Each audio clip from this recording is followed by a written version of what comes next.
What's up? Here we go. Here we go. All right. Episode 20. Another week. That means we've been doing this for 22 weeks because I think I had a vacation week 1 week and you had a vacation week week. So 22 weeks into the show, man. Like, not too shabby. Holy crap. Where's the time gone? Flies when you're having fun. Like moving in on a half a year. Yeah. So I guess that would be a good segue into what I wanted to talk about first, and that's just an update to our friendly podcast download competition. Yeah. What's going on? Well, first I want to just say that our record number of podcast downloads in a month was set last month in April at 155. And currently in May, here on May 14th, we're sitting at 113 downloads. So we're doing well. We're well positioned to get another record downloads this month. That's all right. Good. And then if we're going to break it down further by state in the United States, see, we do have 2 Canadian downloads, 2 New Zealand downloads, 1 Belgium, and 1 Netherlands. So thank you to our international listeners. Getting international. Captain, what is it? Mr. Worldwide. Prestige Worldwide. Okay, so for the United States, we were having a little friendly competition with the listeners what state can have the most podcast downloads in a month. And Ohio was a little slow out of the gate, but they have gotten into first place, and the gap is widening a little bit. So Ohio's at 22 downloads for May. Ohio gets the world, baby. Washington, state of Washington is at 16. Oregon's at 15. California's at 13. So Pacific Northwest rounding out second, third. California in fourth.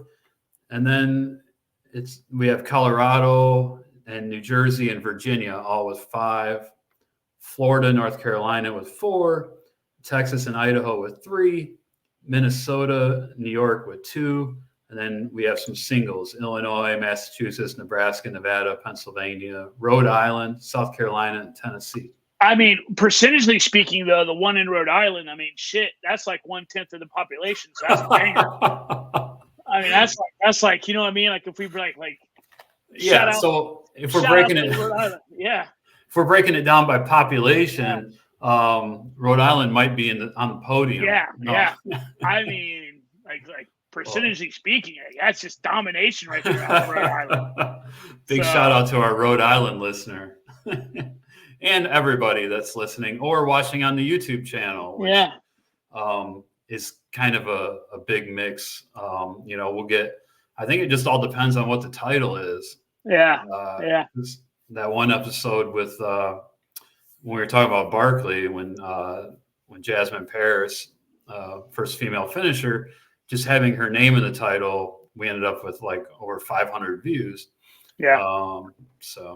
But anyway, so good job, everyone, on spreading the word. We appreciate you listening. And now we can jump into some more. So much. Cocodona talk. Wrap up the Cocodona talk. That's right. We started with our episode last week. Cocodona was going on for like 2.5 days at that point, and we had our first male finisher, Geraldus Subertas, and he ended up going just under 60 hours. Which is insane. And he had overtaken Jeff Browning with about 3 to 4 miles to go in the race. And Jeff Browning, Bronco Billy, had led forever. I think the words that Johnny used to describe in the last episode was chewed up bubble gum. Oh, dude, I know we're going to talk about it. So that video, the video that's out, and are we going to play that are we going to play the actual video, or are we just going to talk about the video? We can totally play that video. For those who have not seen it, we're going to play it. For those who are listening, whatever, in the next couple of days, you've got to check out this video. It is just bonkers. But anyways, yeah, Browning came in second. Yeah, so mad respect for holding on to second. Like, I don't know how he held on to second, but I mean, holy hell. So but here, we'll set the stage for it. I have to log in through. We could just we'll just share it out later on. I'll tell you what. Do you remember it was that his Instagram, Bronco Billy? I think so. Yeah, and I shot it to you on your Instagram. If you want to go in. But anyways, for those who have not seen it, I actually might have. I have not. For those who've not seen it, you've got to go check this video out. Yeah, I have it here. Okay, we'll play it here in a sec. Here we go. All right. So what happened was, Bronco Billy, Jeff Browning, he led Cocodona for a long ways, like a long time. And in the last 40 miles, he started getting some swelling in his esophagus. I mean, play the video and you can hear it. Yeah, like, we'll just play the video. Yeah, we'll have to be really quiet so people can hear it. But like, holy hell. He had some bronchial airway inflammation, and he could only get air in through his nose, which led him to getting passed. But here's him talking about it on this Instagram video.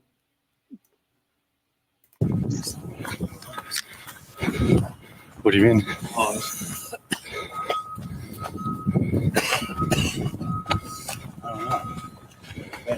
And he said, I don't know, but they're limited.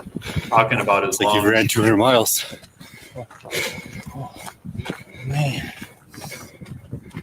It's like a governor. He said it's like a governor on his body. Anything from the back need to come out? Air at the aid station. No. Okay. Can't breathe through his mouth. This trash need to come?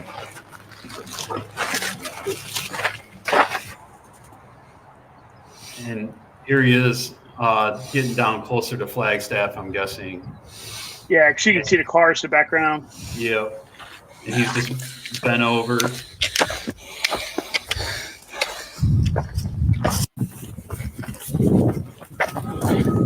That's it. It's played back over. So what do you mean? Yeah. So basically, in the interview that he did, I don't know, like 15, 20 hours after he finished, he was sounding a lot better. Like the swelling must have been going down. And he kind of explained how he would have to just stop periodically and breathe through his nose to get oxygen in. His oxygen levels were his blood oxygen levels were like super low, like to where if somebody maybe could be dying if their oxygen levels are that low. I can't remember what they were, but I mean, the part that's like wild, and I think we've probably all made this joke, right? I 100% know I've made this joke. I know all the people we run with have made this joke.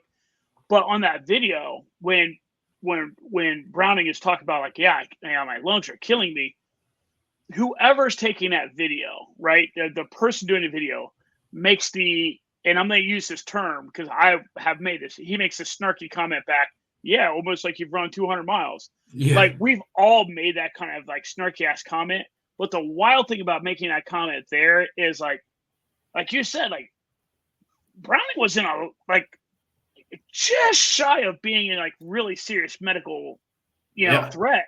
You know what I mean? And like that person's making snarky comments. It's like a pretty wild when you think about like, and, you know, and like I've shared that video with a couple other people. You know, Ronnie Deloge being he's a firefighter paramedic, and he was like, "Holy cow! Listen to the wheezing." He's like, "Dude, that's next level wheezing, man." It is wild. It's like one of those things where like clearly when he started to feel that way, he was able to hold on and take second. You've got to wonder, at least I wonder, how much earlier in the race would he have been to be like, this is not safe, this is not healthy to keep going. You know what I mean? Like I don't know when like that all that kind of stuff really set in. Like we talked about, it looks like he's close to Flagstaff. It looks like he's going up Eden there for a little bit. So it sounds like all this stuff is like pretty late in the race, but like had all that been going on at like 100-mile mark, are you like, yo, you are jacked up, and do you like pull the person out?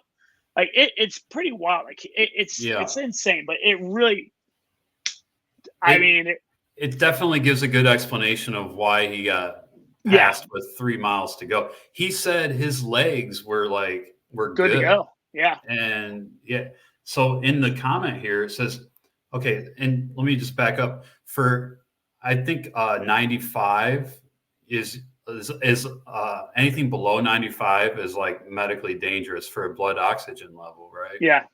So he says frustration set in, legs were there, but lungs were not. After sitting at the finish for 30 minutes, his pulse ox was 83. Dude, that's insane. So he wasn't getting 83 oxygen. Like he says he wonders what it was at the top of Eldon, which, you know, is 9,300 feet, right? Yeah, exactly. And so I don't like, I'm curious, like, wow. was that like just dust in his lungs? Did he get like what, or is that like is that like some sort of weird like altitude sickness? Like, I wonder what like, I know you had that swelling, but what caused this swelling? What caused that? You know what I mean? So he's actually talked about this in the post-race interview a little bit. He said he wasn't sure what caused it, but he thinks it has something to do with a certain section of course where there's a bunch of these, you know, like vehicles and stuff, or those ATV things blowing by him, and, you know, just massive dust clouds, breathing that in. And I can relate because that happened to us at Bear 100. We were on these, like on this Jeep road, and there's all those like dune buggy looking things that the ATV off-roaders, they all use now. Yeah. Yep.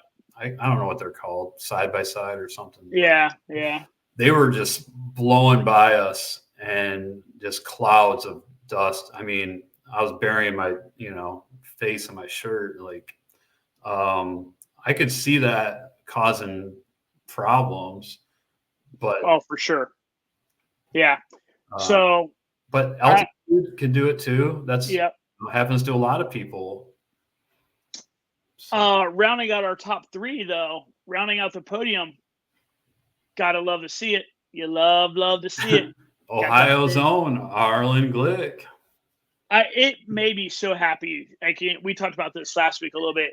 I just love seeing his, like, you know, the mom and the wife and everybody out there with the little like caps on. Yeah, you know what I mean? It cracks me up. His crew. I love it. It's just like you can never not find his crew. Like, it's awesome. Yeah. No, they're good people. And String Bean, Joe McConaughey held on for fourth, and Whiskey Man, Michael Versteeg got fifth. Jeff Garmeyer, I didn't really know much about him before this, but I heard he's quite the character, like pretty funny guy. He got sixth. And then we can go down to the women's race now. So in our last episode, we were saying that Mika Thews was so far ahead that something would have to go terribly wrong for her not to get first, right? We're like, it's a lock. She's got it. Something went terribly wrong. Yeah. So like maybe like 2 hours after we're done recording, all of a sudden I'm watching the live stream and they're talking about Mika DNF, and I'm like, what? Yeah. And I checked the live tracking, and well, first of all, it's showing her finishing, like, which didn't make sense because Right. she wasn't, whatever. She wasn't close. She couldn't have finished. And then it got switched to DNF.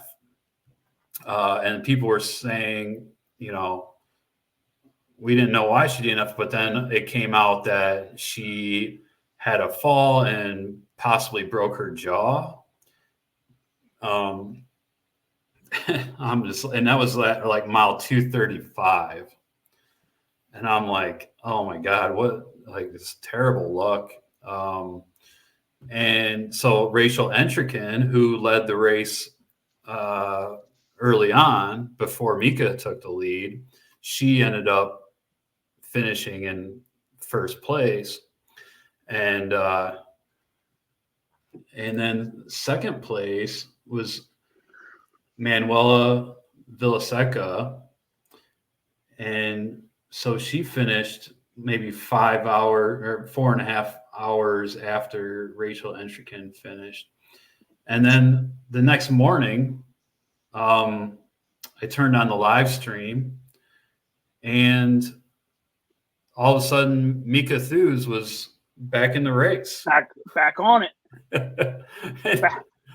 The next morning, which, is like 10 hours, 11 hours, 12 hours later. Yeah. I'm like, wait, what? And she went on to finish third. So it was really weird. She was listed as a DNF, but then they said that she got medical clearance and was able to get back in the race. So it was really kind of unclear about what happened, why she was listed as a DNF. Like, we don't know, did she turn in her tracker and said she was done? And, we didn't really know. Well, I just watched the post-race interview with Mika today, actually, and she said that she had a serious fall and she thought she was seriously injured. She went a mile or two past that aid station after her fall, and then she came back, because she thought she was medically something seriously wrong. And then she said that she went back to the hotel and slept for 8 to 9 hours. Yeah.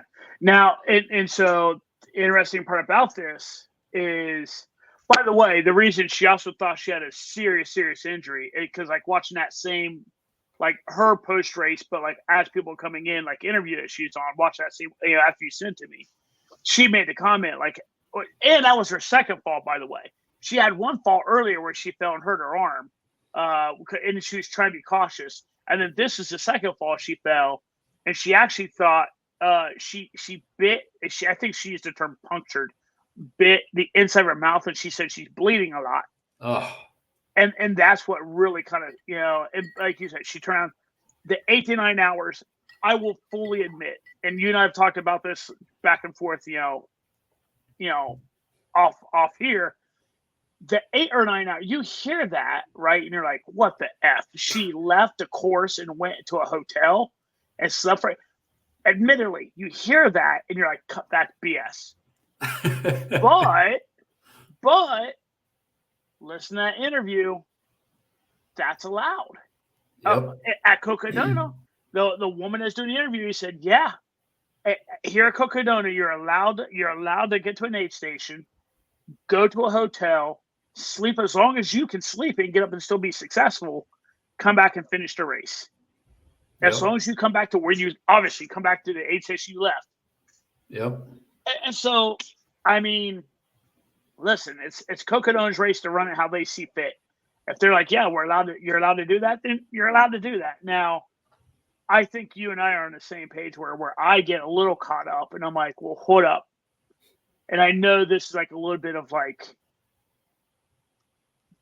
vernacular kind of thing, but did she drop? Did she say, I'm done, I'm out, and turn in her tracker? Right. And then come back and say, hold up, I want it back. Now, we don't know that. I'm guessing we'll never really ever truly find out unless some aid station worker's like, yo, guess what happened at this? Unless the aid station worker, I have this sneaking suspicion that whatever has happened will be not talked about a whole lot more. You know what I mean? Yeah. And so, she did say that she said somebody's name. I think it's the race directors. Said that she could get back in the race. So and it's funny because again we're picking out little words that are interesting. She said so and so was very nice and said I could get back in the race. Like, oh, yeah. Hold up, like wait, hold on, wait a minute, like. Can get back in the race. They were very nice. Like, wait a second. If you did something well within the rules, if you got to an aid station, you're like, hey, I took a hard ass fall. I'm going to go to a hotel, sleep it off, wake up the next morning. I'll be back. Yeah. Then no one needs to be very nice and let you back in the race. You know what I mean? It's like, there was like some slight, like little words used here and there that were like, yeah. And there wasn't any talk, and I mean, I don't know what the extent of the medical clearance was. Yes. There really wasn't much talk in her post-race interview about medical clearance. She just basically said she went to a hotel, but whatever. It's like we said, it's Cocodona, it's their race. And congrats to Mika for being able to go to a hotel, sleep for 8 to 9 hours, get up, shower, get out some fresh running clothes, go back to mile 235, and then finish the race strong and get third and get podium. So if anyone has big problems with what Mika just did, you can do one of two things. You can either A, start your own 250-mile race and not allow that to happen, or B, you can turn around and do what Mika did, and there you go. Like you can, but it's great. It's nuts. It's nuts. And like I shared, when all this is like breaking news, like last week, and I was talking on the Instagram Live, like I talked about then. And if you didn't listen to the Instagram Live, I'll share it again. When I ran Tahoe 200, right, I came in at mile 100, and the guy I was running with was having some medical issues. He had to drop. And I mean, like medical issues, like pulmonary edema, was medical issues. And so when I came into mile 100, I kind of sort of did a version of what Mika did. Is I lay down, I took a nap, I took like 90, not 8 to 9, I took like a 90-minute nap. Woke up and talked to my crew real quick about what was going on and how my head was just kind of all over the place, and between like what was going on with Chad, who I was out there running with, and just wrapping your head around like, oh, I got another 100 miles in Tahoe of this number. It was just a lot to take on. And initially I was like, I'm done. And now here's where it gets crazy is I did turn in my tracker and turned in tracker, walked away. I mean, I walked like a handful of feet away, called my wife back in Ohio, and I was like, hey, da-da-da-da-da. And my wife's like, wrong. Turn around and go get your tracker. Turn around and go back and get your tracker. She's like, listen, you put this time and energy into it. I know what you're like. You're going to come back. You'll be miserable. No, go back and get your tracker. She's like, I don't care if you got to run, shuffle, walk, crawl the last 100 miles by yourself without the crew. You're going to go finish that thing. And she's like, go get your tracker. I'm like, okay, you're right. And I hung up with her. I told Mark and Keith, hey, I'm going to go get my tracker. And they're like, oof. All right. And I walked back, and like, here's where the big difference is yes, I turned in my tracker. The big thing was the guy who I gave my tracker to was like, dude, you got lucky as fuck, because I hadn't yet called back up to headquarters to let them know you're a drop. So he's like, you're technically not. Be like, yeah, I have your tracker in my hand. but you're not dropped because I never caught it in. So there you go. I'll see you in 100 miles. And I'm like, weird, happy, sad moment right there. I'm like, oh God, oh my dumb ass. And you know what though? It was worth it because you went on to get that 200-mile bucket. Yeah, worth every additional 40 hours out in that effing place. Oh man. But like it's funny because like I'll talk to a lot of people. I'm like, listen, that buckle is like 90% Jennifer's. Like that buckle is more hers than it is mine. So that's where I can kind of like I can't talk out both sides of my mouth and be like, that's bullshit that Miko is allowed to do that. Like, listen, I kind of sort of flirted with the same line of it. Yeah. I think it is kind of it's a good lesson to learn for like all ultra runners. Mm-hmm. Like, regardless of how shitty you feel, just pump the brakes for a little bit. Yep. Close your eyes and I would go as far as to say if you're up against a timeline, like if you're against the timeline and you're like, well, but I don't have time to close my eyes. Well, what's your other option? You just going to drop? Like, if you're going to get dropped, you're going to get dropped. Close your eyes, take a breath, get like a 5-minute, 10-minute wink in. If 5 and 10 minutes is what's really going to drop you, you had bigger fish to fry anyways. But like my whole thing is like, sometimes that taking a quick break and just like letting your mind reset and like talking to a voice of reason who's not out there and to suck with you does help you. Like, okay, you know what, you're right. And so anyways, I think it's an interesting thing. You know what I mean? Like I also recognize, and I really feel like that is like truly badass. I love the fact, right, wrong, or indifferent, homegirl slept for 8 to 9 hours at a hotel, which means there's travel time. Yeah. It's still racked up third place. Like oh, what are we talking about? It's amazing. So. Yeah. To your point, 2 different races, I was done. Yeah. And just laying down, not even sleeping, just laying down for 10 minutes, getting a little bit of some calories, and a 10-minute just laying there changed the whole race. And I was able to finish. It happened to me twice. Yeah. It's weird too, right? And like, I don't know, like, tell me how you feel about this. I feel like it's a weird thing where laying down, what I mean laying down, like don't sit, I mean like legit lay down. Yeah. Like one was in the grass at Mohican at the main aid station there in the park or whatever, and at the campground. And then the other was at Fat Dog, and I laid on the mountain rescue team's cot. Hey, move over, rescue team. I need a rest. I don't know many people who have not laid down. I had forgotten. I laid down. I have laid down in that grass at the start finish line at Mohican. Like I remember it's pretty inviting. Inviting. What's kind of funny is the fun thing about Mo is it can either be like you either lay there like, oh God, this feels great because like the temperature, or you're like, I'm going to freeze to death if I lay here for one more second. Like it's amazing. Like Mo's that way. You know what I mean? Well, mine was off a loop too. You know, when you and I were running together. Yeah. And it was so hot. I was so like leaning against trees, just dying. Yeah. So anyway. So we did the top 3 guys. We did top 3 women. The other really cool thing. Oh, go ahead. What did you say? I was just gonna say the 17-year-old Brody Chisholm. Is that what you're gonna talk about? Yeah, that's exactly what I said. Which is, I mean, 17 years old, dude took 12th. Yeah, 12th overall. I mean, 12th overall. 17 years old. 11th male.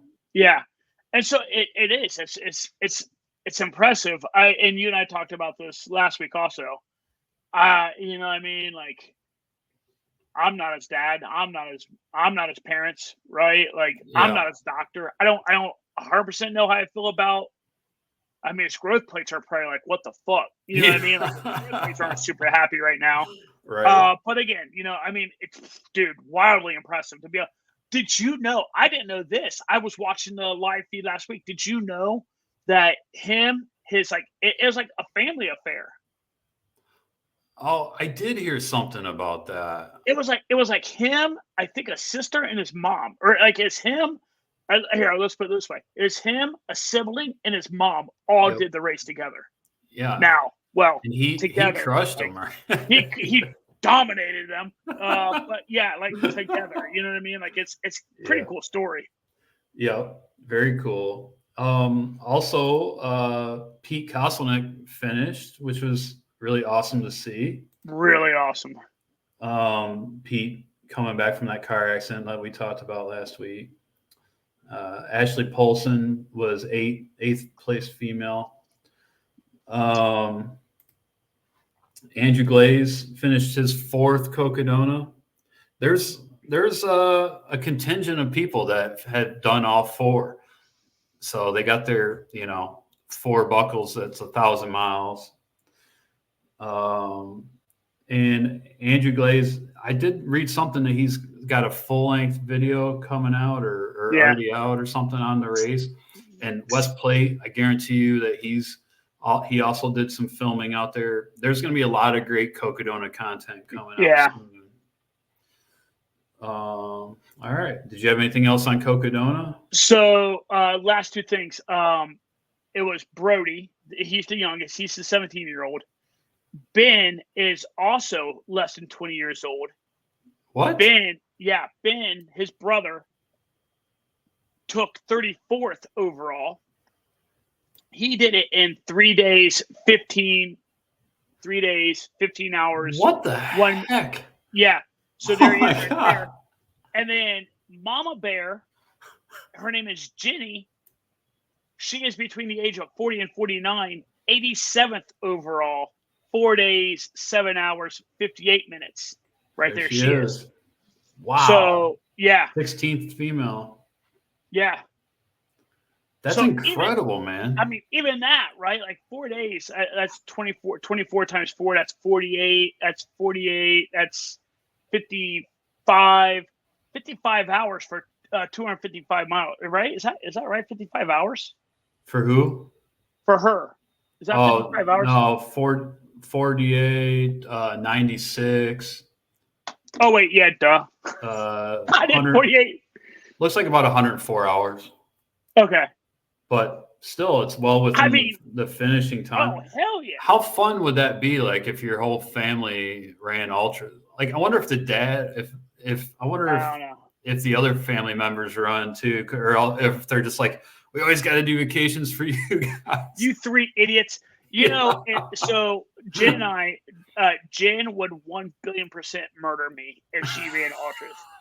like she would push me off the first cliff because I know Jen just wants to grind. Jen would just because Jen's done possum 50K, nice. And she just wants to be left alone and go out there and do her work, right? Meanwhile, there's my dumb ass out there all cranky and shit, talking about we need to pick it up a little bit, being all grumpy, and she's like, "No, I am not listening to your bullshit." And like, right off a ledge somewhere.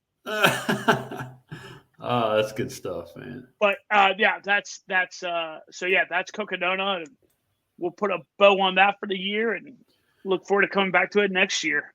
Yeah, I mean, what a fun race to follow. A lot of good storylines, and really, it's just like setting itself up to be the premier race over 200 I miles. think so. Yeah, I think so. Not taking anything away from the Triple Crown of Candace's races, Yeah. But Cocodona is really that's one thing about Aravaipa in general. They just do a great job of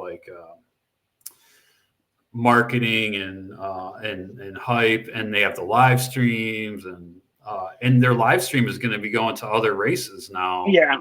Ouray and Western States, all these races. So and it's one thing to be really good at marketing, right? Like, listen, I can market the shit out of anything, right? But unless you're going to live up to the hype, right?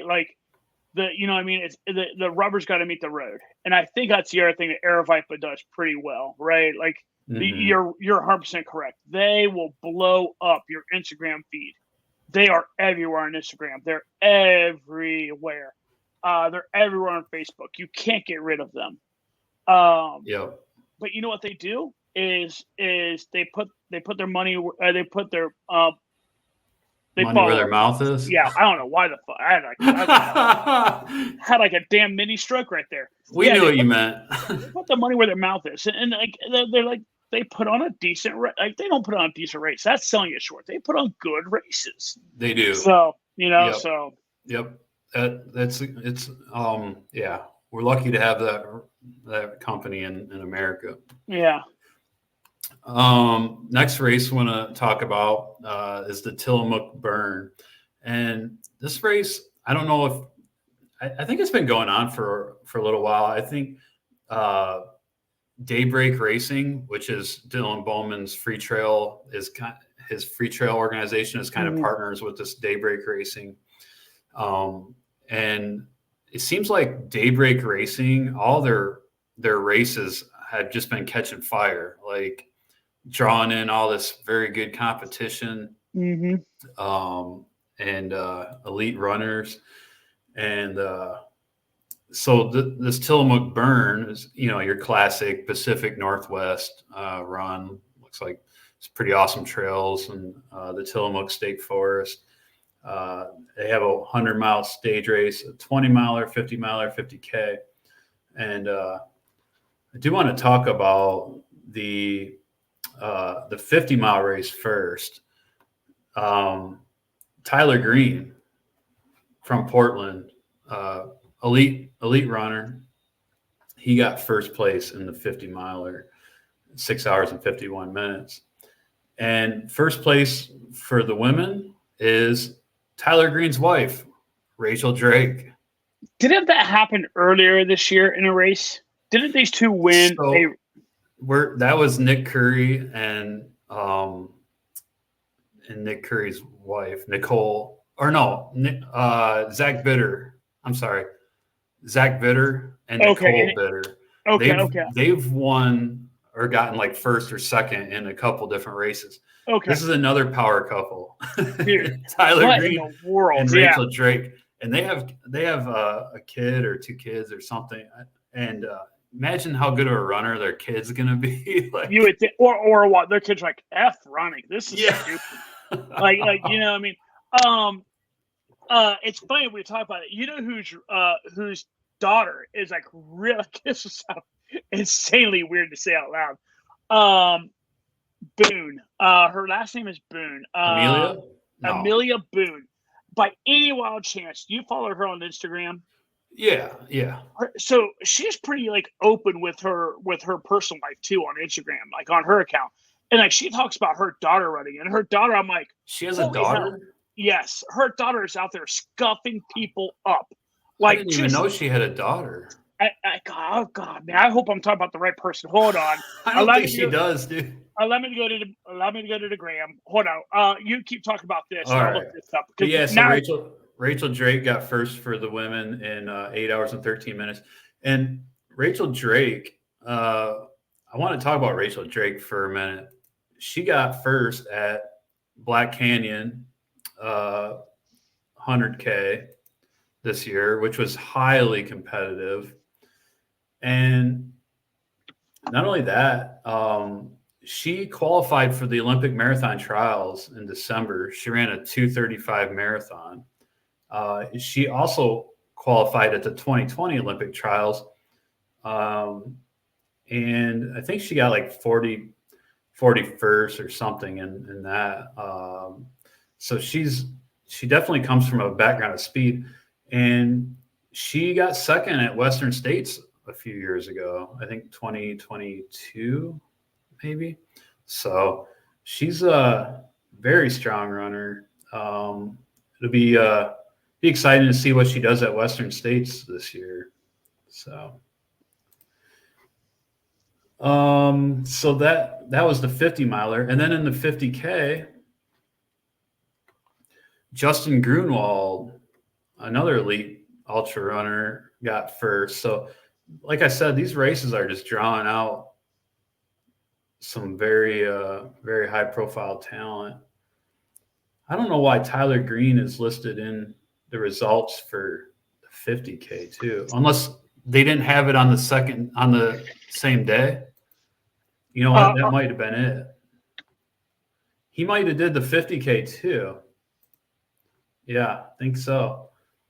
And he got fourth in the 50K, first in the 50 miler. And then the first place female in the 50K was Barrett Gray in 5 hours. And Justin, first place male, did 4 hours and 12 minutes in the Tillamook Burn. I don't know, it's just 100-mile stage races. I'm not sure what's Yeah, I heard you saying that. And I was kind of curious. I'm an idiot. It's not Amelia Boone. It might be Sally McRae. Oh, yes. She does have a daughter who's a good runner. Freaking nature. Shocker. I mean, like your mom is Sally McRae. Like, I get it. But still, anyways, sorry, right. I got my badass women mixed up. Yeah. My bad. So Sally McRae. Yeah, Sally McRae. Like, you watch her daughter run, and you're like, holy shit. She is destroying people. Just destroying fools. Yeah. Yeah, no, that's the next generation. Yes, it is. Yeah. Jace Ives, first in the 100-mile stage, 16 hours, 16 minutes. Oh, I wonder. Oh, I know what it is. If the race takes place over 3 days, I'm guessing, and if they run the 20-miler, the 50-miler, and the 50K, that's 100 miles. Oh, that's a 100-mile stage. Oh, I got you. And then they just add up their times. Add up the times. The time of the person with the lowest time for the 3 races wins. I'm guessing. That would actually be a pretty interesting way to do a 100-miler. You know what I mean? Like, yeah. I feel like it'd be a lot less painful than doing an actual 100-miler. It'd for sure be a lot less painful. Right. And Rachel Hawkins got first place female, 18 hours, 25 minutes. So, so that was Tillamook Burn, Pacific Northwest. Next race, pretty interesting, is Hellbender 100, which is now a Hard Rock 100 qualifier. Oh, showing why. Can you see my screen share? Yeah. Okay. It said my browser lost screen share or something, but so anyways, Hellbender has 24,000 feet of climbing, some pretty technical trails, rocks, roots, some fire road, which I'm guessing is probably technical too. Pretty minimal. Pretty you get like 400 feet of fire road. Like, oh, thank God. And right back off into technical stuff. Yeah. So first place at Hellbender this year was Sondre Stier Thorbergsen, and he's from Norway, I believe it was. Yeah, Norway. And he ran Hellbender in 20 hours, setting a course record. Dude, that's wild. 20 hours is the course record there. Yeah, like, that's wild. That is a hard course, man. Yeah, that thing is a grind. Yeah, and Hellbender is going to start seeing more and more elite runners coming too with the Hard Rock qualifier. I think it's a fairly new race. Let's see, it's been going on since 2018, I guess. So the other thing that's cool about Hellbender is where it's at. It's out there in Old Fort, right? So it's like way, way, way, way west, North Carolina. So it's like kind of relatively close to like Asheville and Mount Mitchell and all that kind of stuff. Yeah. So, the highest peak in the east. Yeah, and so for folks that don't know, I get it. It's not 9,300 feet and it's not 14,000 feet, but like listen, you're tickling low and mid sixes pretty repeatedly out there. You know what I mean? Mount Mitchell is 6,600, so it's up there. You know what I mean? That is a tough race. Yep, a lot of climbing and technical trails. So Kyle Curtin, who is from Durango or lives in Durango, Colorado. I think he was in the military, actually. He's lived in a few places, but Kyle is a great runner. Even set the Tahoe Rim Trail FKT, beat Killian's FKT at one point. I'm not sure if he still holds that one, maybe.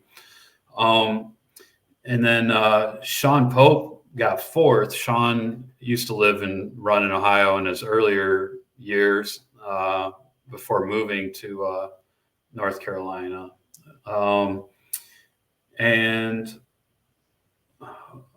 in, let's see, first place female was Meg Landymore from Pasadena, Maryland, and she ran in 26 hours, 54 minutes. It sounds like the women's race is a good race too, because Sarah is right behind her. Sarah took second and was in 27:03. So I mean, that sounds like it's a pretty good women's race going on. And then I mean, shoot, that was 10th overall, 11th overall, and then right there at 13th overall, 27:37 was Dalton McCurdy from Bozeman. So the women's race sounds like it's a pretty good one down to the finish line.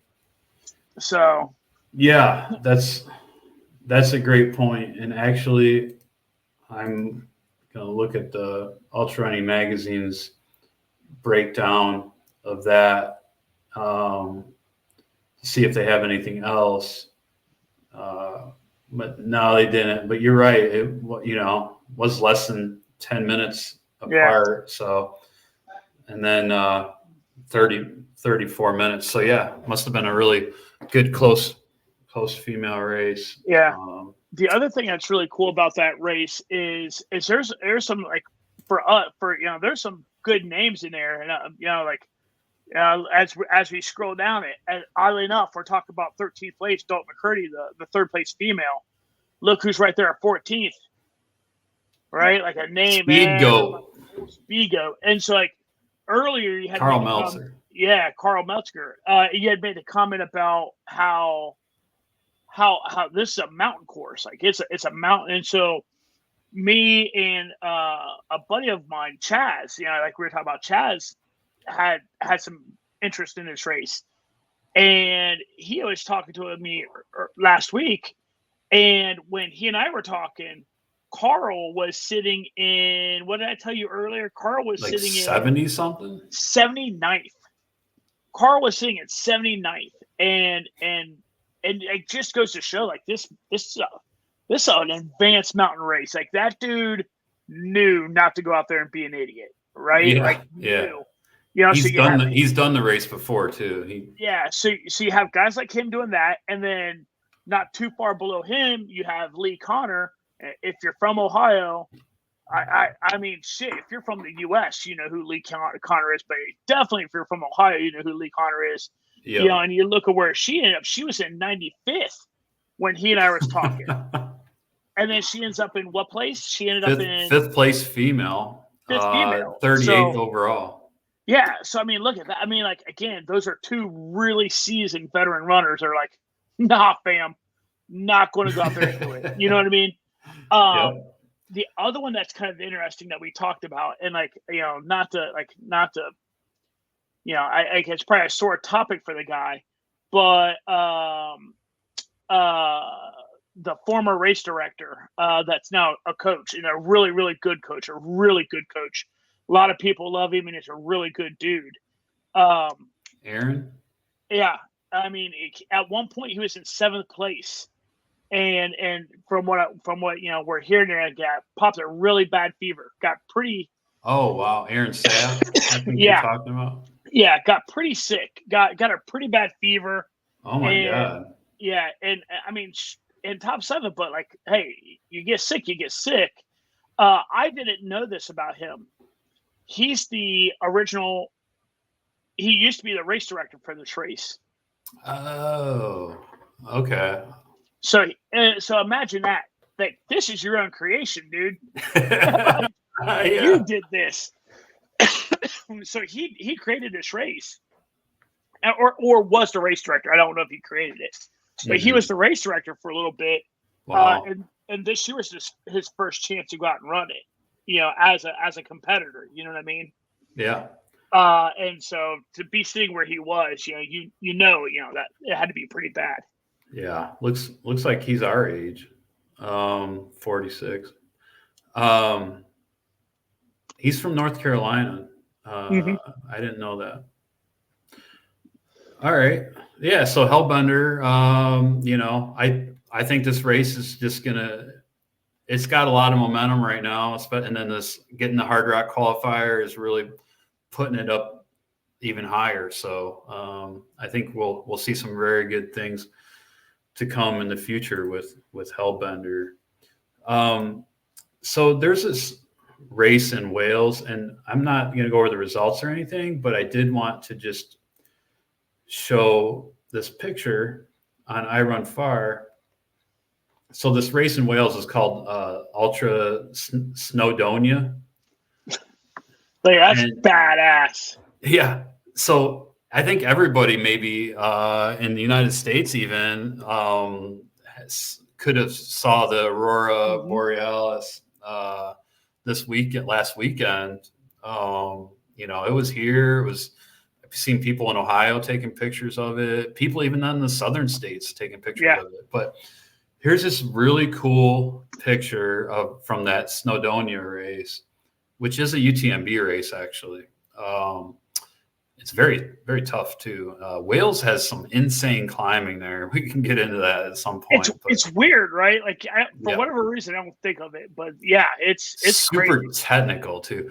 But anyways, this picture is this guy climbing, and it's nighttime, and the aurora borealis is just, like, in full effect. So it's really cool. Super cool.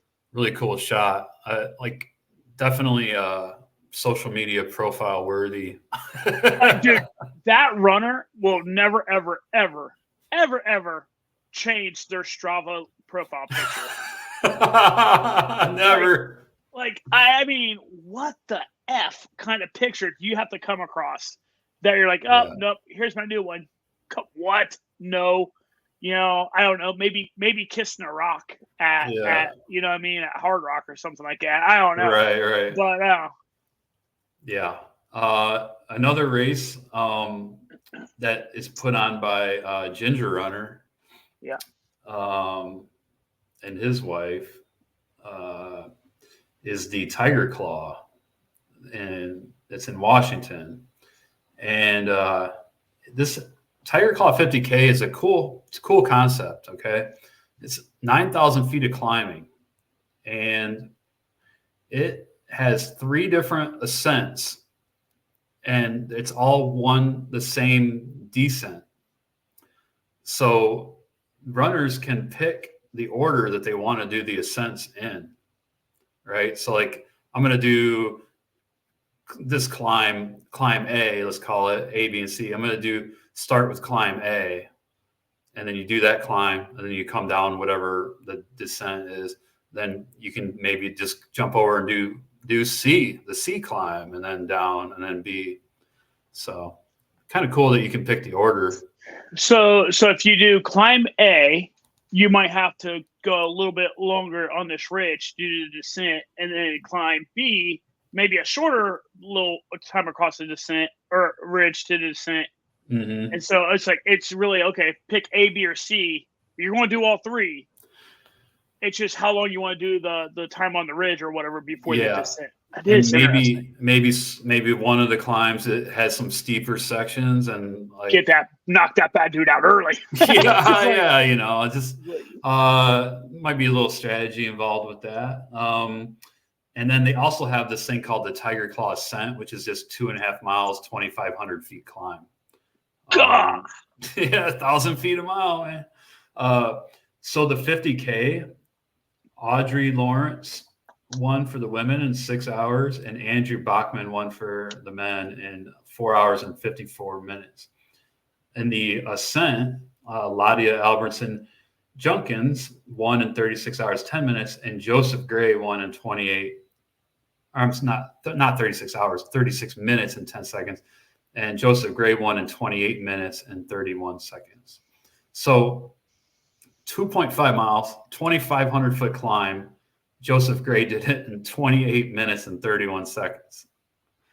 Like, imagine doing like a 50K in 28 minutes, a flat 50K. It's like a decent time.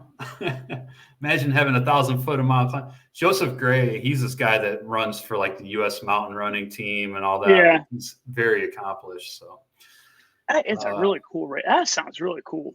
It does. I'd like to look into that a little more. Tiger Claw. Okay, let's move on. Transvulcania. This is another race that is very well known. It draws a lot of elites. I Run Far even had their own a whole article about it. So let's talk about the men's race first. At least 10 men rolled into the second aid station within 73 seconds of the lead. So for the Americans, Jeshurun Small and Dakota Jones for the U.S. Were in that pack. Tom Evans and John Albin of the UK. So Tom Evans won Western States last year. John Albin's a great runner. And Dmitry Mitiev from Andorra was in that pack as well. Another strong runner. So there's a whole bunch of super elite runners in this lead pack. And Dakota Jones, he had dropped back. I think he ended up getting 17th overall. But John Albin from the UK, who lives in Norway, won Transvulcania, which is a 44-mile race. And there is 44 miles and 14,000 feet of climb. It's in the Canary Islands. And John Albin got first, 7 hours and 3 minutes. Dmitry Mitiev, 7 hours and 5 minutes for second. And then Tom Evans from the UK got third, 7 hours and 5 minutes. And the two U.S. men that placed in the top 10, Jeshurun Small got 7 hours and 10 minutes for fourth place. And Ben Stout, 7 hours, 19 minutes for sixth place in the men's race. And then in the women's race, from the U.S., we had Keely Henninger and Hillary Allen. They were in the top 10. And the winner was Ruth Croft from New Zealand, Ruth won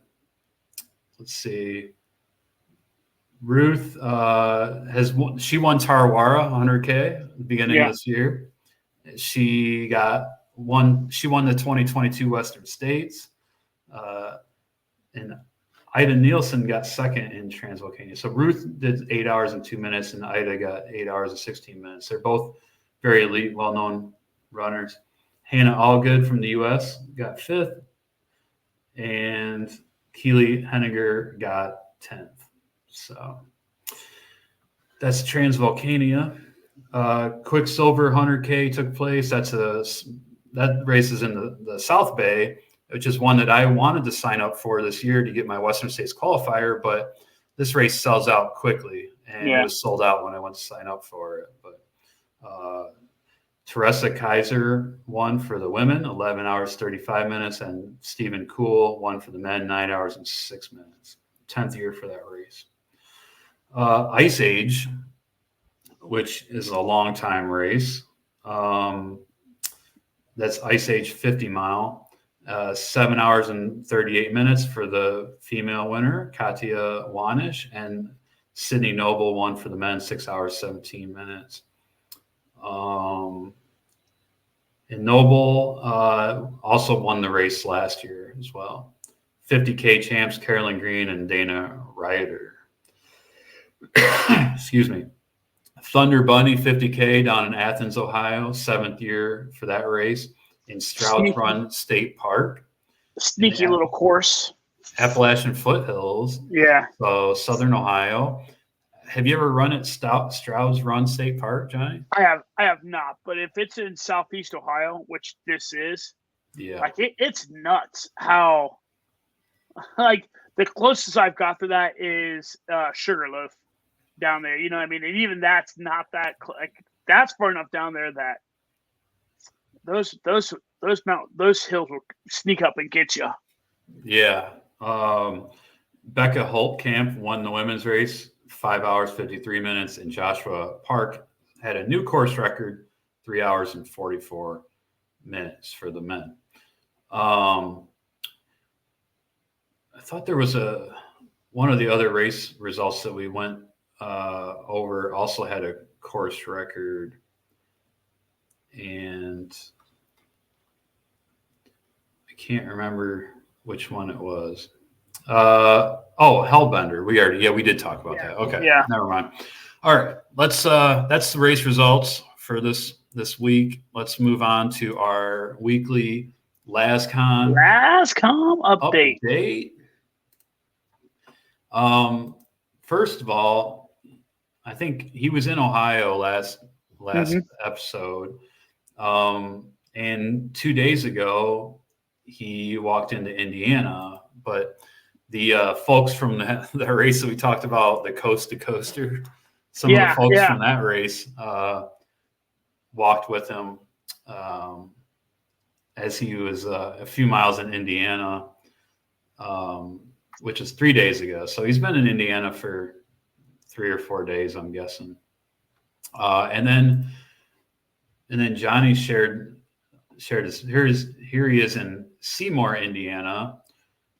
And that was 14 hours ago. Looks like he changed his shirt. He's not wearing I gotta share this.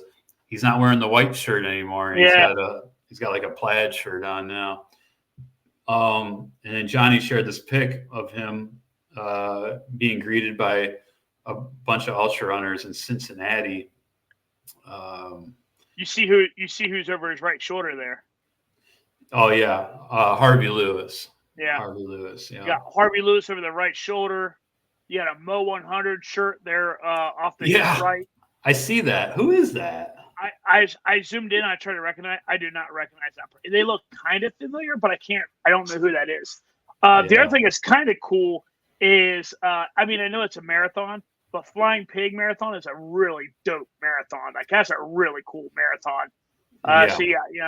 And the guy with the glasses there at the front of the Flying Pig, he kind of looks familiar too. Yeah. I think he's often with Harvey. I think that's why but he looks really familiar too. I was like, I feel like I know him. Yeah. Okay. So Laz is in Indiana. All right. Also, I did want to just touch on this. It wasn't in our agenda, but costume chick Charlotte, she's still going, man. She did this Woodstock, some sort of Woodstock themed race, I think last weekend, and she dressed up like a hippie, of course. And then looks like she's making some costume for some event at a fair this weekend. Is that the one? I quickly saw. I was scrolling our timeline. I quickly saw like a video that she is putting together where she's cutting out like whatever that looked like. Yeah, I was like, God. She's like, guess what it is, but I couldn't see. But yeah, dude, that's so much time spent making those things. It's insane. Good for her. All right, just a reminder, everyone, you can sign up it's free to sign up for that challenge, the Running Up for Air, June 1st to June 9th. Just see how much climbing you can do, donate to these organizations for air pollution. You can read about it. I'll share it in the show notes again. It's a cool event anyway.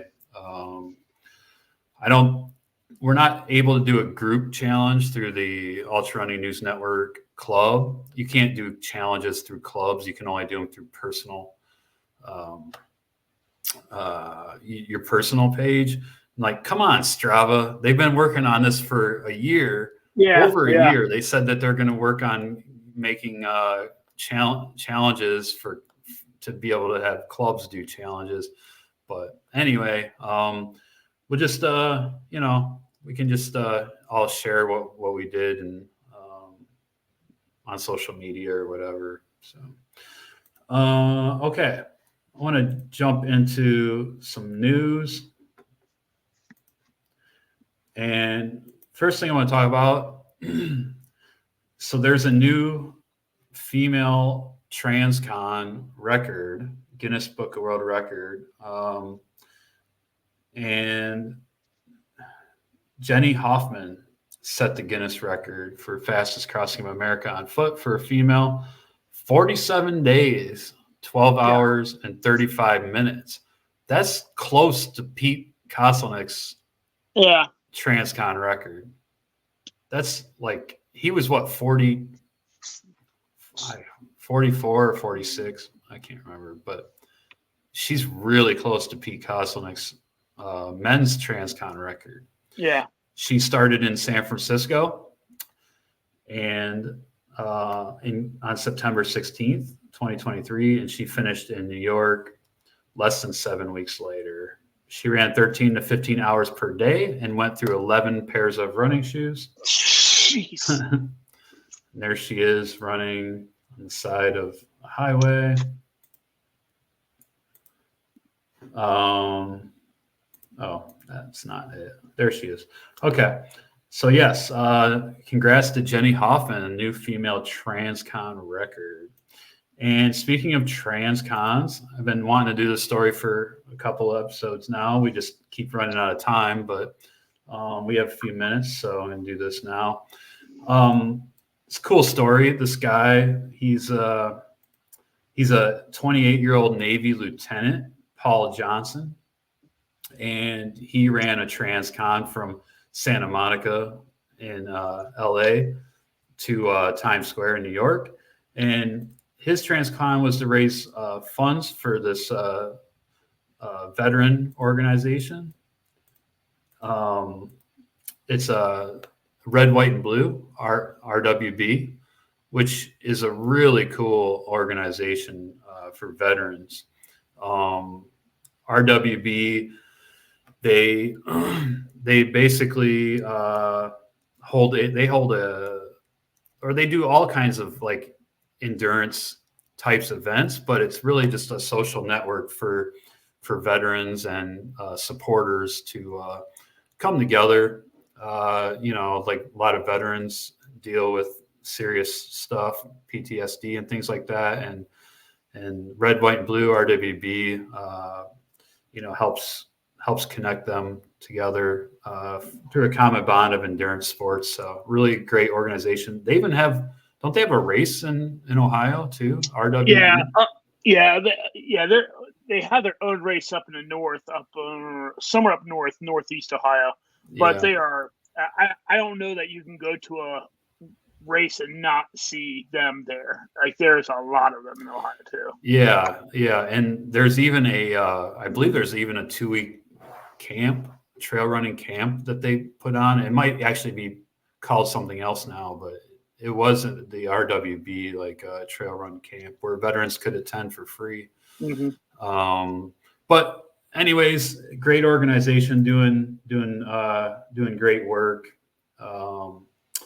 And here he is in the YouTube video starting his run. They're carrying American flags and wearing the RWB shirts.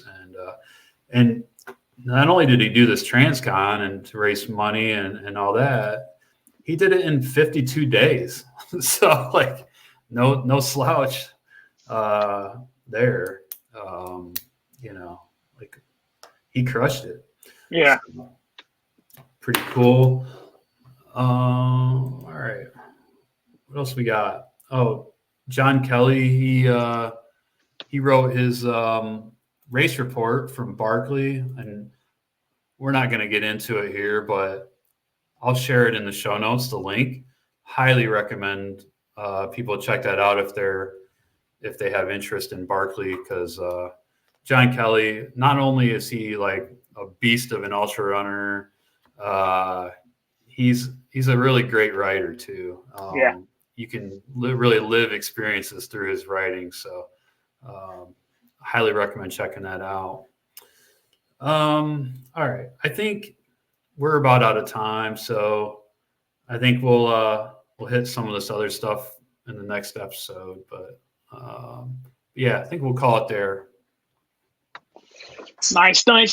Big exciting week this week. Yep, a lot of stuff going on. So, all right. Well, thanks everyone. If you made it this far, appreciate you listening. Tell a friend about us. Tell your running club. Hit like, subscribe, all that stupid stuff. We just want to get the word out. We're not the most persistent marketing PR folks out there, but we like to have fun, share the conversation with everybody. So cool. All right. Yeah. You have anything else, Johnny?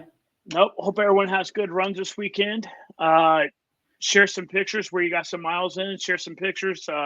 Share some race results. Take the time Saturday evening, Sunday morning, whatever it may be, to do a little bit of bragging about yourself. So share some pictures with us on Facebook. Let us know how it went. Let us know how bad it was. Tell us all the gory stories. So please do. And Facebook, Instagram, you can email us, like anything. Make comments on the YouTube channel, whatever. We're here for it all. All right. I'll see y'all next weekend. All right. Take care, everyone. All right. Thanks.